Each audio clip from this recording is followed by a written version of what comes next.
Salut à tous, j'espère que vous allez tous très bien. On se retrouve dans une nouvelle vidéo YouTube et on va analyser ensemble le Nasdaq pour essayer de comprendre quelles sont les zones pertinentes à surveiller et quelles sont les zones à haute probabilité où potentiellement on va pouvoir passer des trades. Donc ici, on va analyser vraiment le Nasdaq en profondeur allant d'un time frame daily et on va descendre petit à petit de time frame pour arriver sur du M15.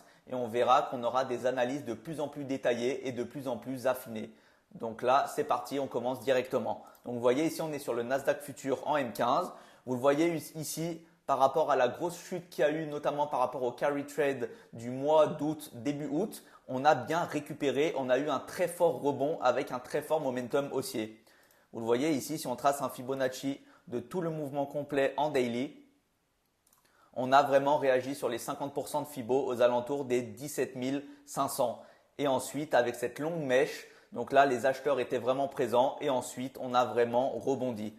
Et vous le voyez ici, depuis le plus bas, on a récupéré jusqu'au plus haut plus de 15%. Donc, c'est absolument énorme. On a pris 15% sur le Nasdaq en 3 semaines. Alors ensuite, si on continue d'analyser en daily, quelles étaient les zones importantes? Donc ici, on avait dans un premier temps une supply zone. Je vais vous le noter ici, supply zone daily. Ensuite, on avait également une autre zone à ce niveau-là. Donc la dernière bougie haussière avant le momentum baissier. Et en plus de ça, on avait un petit gap que l'on verra dans une time frame inférieure. Donc là également supply zone daily. Et on a également une supply à ce niveau-là. Donc ça, ce sont vraiment les grosses zones pertinentes à surveiller sur du long terme. Donc là, vous le voyez, on est sur du supply zone daily. Et si en plus de ça, on met un retracement de Fibonacci du coup de toute la baisse pour essayer de comprendre si on a des niveaux de retracement potentiels, vous le voyez ici, on est actuellement sur les 70,5 de Fibonacci. Donc là, c'est encore un niveau très important parce que là, c'est ce qu'on appelle un niveau de OTE, Optimal Trade Entry. Donc c'est potentiellement un retracement optimal où on peut entrer en position. Et là, vous le voyez, à ce niveau-là, pour l'instant, on a notre supply qui réagit bien. Donc vous le voyez, la première supply zone daily, elle a été breakée. Donc on a eu un momentum haussier, on a breaké cette supply zone. Donc elle était valide, mais malheureusement, les acheteurs avaient la main sur les vendeurs et on a vraiment breaké cette zone. Et ce qui est intéressant, c'est qu'en fait, l'autre supply zone daily, pour l'instant, tient très bien à ce niveau-là. Et ensuite, on a également une zone intéressante ici, avec cette fois-ci une demand zone daily. Vous le voyez, c'est la dernière bougie baissière avant le momentum haussier qui a breaké le précédent plus haut qui était protégé à ce niveau-là.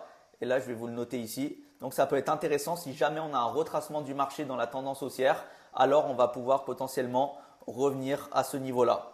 Donc, ça, en tout cas, c'est une zone à garder en mémoire. Et vous le voyez ici, si en plus on utilise un Fibo sur du daily, cette fois-ci, à ce niveau-là, vous voyez qu'on est dans une zone très intéressante et qui corrobore également avec des niveaux de sweet spot area dans Fibonacci. C'est-à-dire que ce sont des niveaux de retracement profond qui peuvent être très intéressants. Donc si jamais par exemple dans ce cas-là, le marché venait à retracer, on peut tout à fait revenir dans notre order block à ce niveau-là, prendre appui et ensuite repartir en tendance haussière. Ça peut également être un scénario. Et en plus de ça, ce qui est intéressant, c'est que vous avez ici des FVG, donc des Fair Value Gap, donc des déséquilibres dans le prix qui potentiellement vont être comblés. Donc, je vais vous le mettre en jaune cette fois-ci. Donc là, c'est intéressant. On peut avoir tout à fait un retracement et venir chercher ces zones de liquidité. Ici, et on a également ces zones-là. Vous voyez, ici, on a vraiment un topo, on va dire un petit peu technique, on va dire sur le Nasdaq Futur en daily. Donc maintenant qu'on a vu ça, on va essayer de descendre de time frame. Là, vous le voyez, on va passer en H4. Et là, regardez en H4, très intéressant. Donc ce que je vous disais, là, on a la dernière bougie haussière avant le momentum baissier. On avait en plus de ça un gap qui avait été créé à ce niveau-là. Vous aviez un gap entre la clôture et l'ouverture du marché futur. Et donc là, on est venu combler ce gap à 100%. Et ce qui est intéressant, c'est que pour l'instant, notre supply zone H4 réagit très bien. Donc là, on va l'affiner. Maintenant, ce n'est plus la supply zone daily, mais on est sur de la H4. Et vous le voyez, pour l'instant, ça fait vraiment office de résistance. les vendeurs ont la main sur ce niveau. Et vous avez également la prochaine supply. Si jamais cette supply se fait breaker, vous avez ici cette supply H4 avec beaucoup d'imbalance de liquidity void. Donc on a eu vraiment un décalage dans le prix, on a eu un sell short agressif. On est venu breaker du coup le précédent à ce niveau-là. Donc là on a une supply zone H4 également à prendre en considération et à surveiller si jamais le marché vient breaker ce niveau des 20 100 et continue sa tendance haussière. Donc là pareil, je vais vous le noter, supply zone H4. Et vous le voyez à ce niveau-là également, on va pouvoir affiner notre demand zone. Donc demand zone à ce niveau-là, on peut l'affiner également. Donc là, demand zone H4. Et en fait, on descend notre analyse, on fait une analyse top and down. C'est-à-dire qu'on part d'un time frame élevé et ensuite on descend petit à petit de time frame, de higher time frame à lower time frame. Et on va également du coup affiner nos analyses. Donc là, demand zone H4. Et là, ce qui est intéressant, regardez, c'est qu'en H4, lorsque l'on fait un Fibonacci complet de notre retracement, vous le voyez ici, on est exactement à ce niveau-là sur les 70,5 de Fibo. Donc 70,5 de Fibo qui correspond parfaitement à la zone d'entrée de notre supply zone H4 à ce niveau-là, aux alentours des 19 914. Et vous le voyez, on a une très belle réaction à ce niveau-là. Et pour l'instant, on a eu un choche. Donc, on a briqué la structure à la baisse. Donc, potentiellement, sur du court terme et moyen terme, un retournement de tendance, d'une tendance haussière à une tendance baissière. Et vous le voyez à ce niveau-là, c'est exactement ce que l'on a. Et ce qui va être intéressant maintenant, c'est de surveiller les différentes zones. Pour l'instant, ce qui est intéressant, c'est qu'en fait, cette demand est pour l'instant protégée par les acheteurs. Vous le voyez, le prix rebute sans cesse à ce niveau-là. Et ce qui est intéressant, c'est de comprendre si dans les prochains jours ou prochaines semaines, on va vraiment breaker cette zone. Donc, vous le voyez à ce niveau-là, on a demand zone H4. Pour l'instant, le marché est venu tester cette demand zone une première fois à ce niveau-là. On a une touche. On est revenu. Là, sur la session de ce lundi, on a vraiment essayé de breaker. Mais là, le marché a toujours tenu. En fait, les acheteurs sont vraiment présents aux alentours des 19 500. Et pour l'instant, ils essayent de pousser le prix et de défendre le prix sur cette demand. Je vais vous le noter ici. Par contre, attention, vous voyez ici, on a potentiellement de la liquidité qui est en train de se créer avec cette trendline. Et en plus de ça, dessous, vous le voyez, on a pas mal d'imbalance. Donc ici, vous avez de l'imbalance. Donc FVG à ce niveau-là. On a également ensuite de la FVG plus loin. Et on essaye vraiment de définir toute la FVG. Et ensuite, ici, on avait également de la liquidité potentiellement avec ce précédent plus bas. Donc, ce qui est intéressant, c'est de garder vraiment à l'esprit sur du H4 ces différentes zones. Vous le voyez à ce niveau-là, si par exemple on prend un Fibo et qu'on tire sur tout le mouvement haussier qui a été initié depuis la chute par rapport au carry trade, on voit ici qu'on a potentiellement les 50%, qui tombent exactement dans cette demand H4. Demand H4 à ce niveau-là.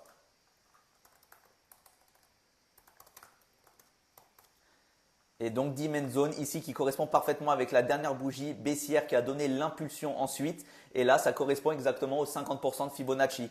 Donc là, vous le voyez, ça peut être un petit peu complexe en termes d'analyse, mais potentiellement, le marché peut tout à fait ici, du coup, buter sur la supply zone H4, avoir besoin de consolider et de retracer pour récupérer de la liquidité et du coup réinjecter des lots à l'achat, potentiellement venir récupérer toutes les liquidités dans les FVG, prendre appui sur notre demand et ensuite repartir en tendance haussière. Donc ça peut être également un scénario si on est vraiment dans un aspect de tendance haussière. Donc là, sur du H4, vous le voyez, on a ces analyses.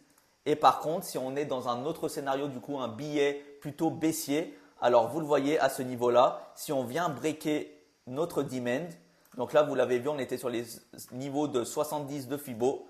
Donc, ce qui est intéressant, c'est que là, on peut tout à fait revenir ici. Pour l'instant, on est en train de buter. Là, sur du H4, on a du change of character. Donc, on passe de tendance haussière à tendance baissière. Et là, on peut venir à ce niveau-là avoir une petite correction et ensuite on repart en tendance baissière pour revenir ici et ensuite continuer la tendance baissière et venir chercher la liquidité du plus bas. Donc ça va vraiment dépendre également du côté fondamental. Donc là, vous le voyez, c'était une analyse en H4. Donc là, on a vraiment défini des zones pertinentes qu'on va devoir prendre en considération et qu'on va devoir surveiller. Et si maintenant, du coup, on passe en M15, ce qui est intéressant, c'est que là, on descend de time frame et on va vraiment pousser nos analyses.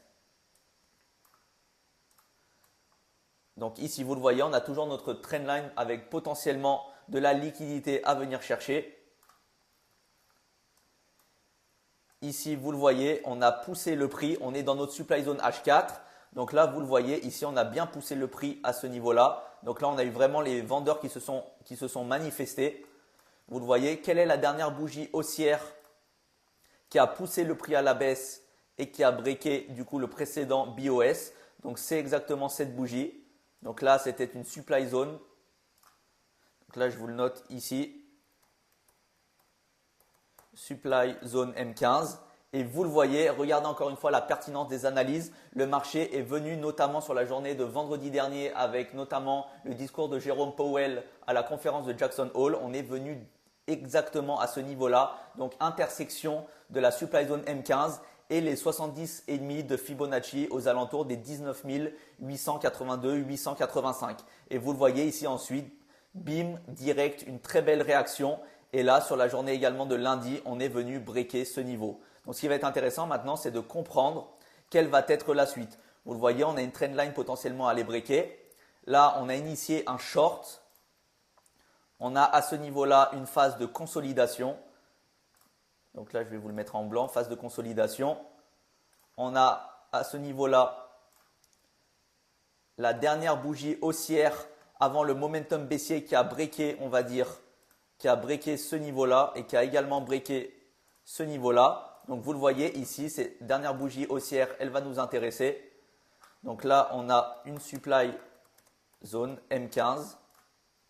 Et ce qui va être intéressant, c'est de voir si le marché va potentiellement revenir à l'intérieur pour essayer ensuite d'avoir des plus bas de plus en plus bas et donc de breaker et d'aller venir chercher de la liquidité dans les FVG que l'on a définis avant et également 10 main zones beaucoup plus bas. Donc là, vous le voyez, si en plus de ça, on fait un Fibonacci de tout le retracement baissier, vous le voyez qu'encore une fois, notre supply zone correspond exactement à un niveau d'entrée de 70,5 ou alors si on prend 50% de l'order block, ça correspond au 79 de Fibo. Donc ici, on peut également avoir un scénario où le marché va venir après sa phase de consolidation à ce niveau-là, breaker à la hausse, faire de l'inducement, venir récupérer de la liquidité dans notre supply zone, ici venir combler toutes les FVG et ensuite, pourquoi pas, on va breaker au sud et continuer la tendance baissière. Donc là, ça peut être également un scénario. Ce qui va être intéressant là, sur du plus court terme, on va dire du M15, c'est d'essayer de comprendre à quel niveau on va sortir. On va sortir de cette phase de consolidation. Est-ce qu'on va avoir un breakout à la hausse ou bien est-ce qu'on va avoir un breakout à la baisse? Et on peut également potentiellement avoir un fake breakout ici. On vient récupérer notre liquidité à ce niveau-là. La pullback, on réintègre et là, on revient chercher cette supply zone à ce niveau-là. Donc là, ça peut être également un autre scénario. Et je vous le répète, mais le métier de trader, ce n'est pas d'être un magicien, ce n'est pas d'être devin, mais c'est d'essayer d'analyser tous les setups potentiels, d'analyser tous les types de scénarios.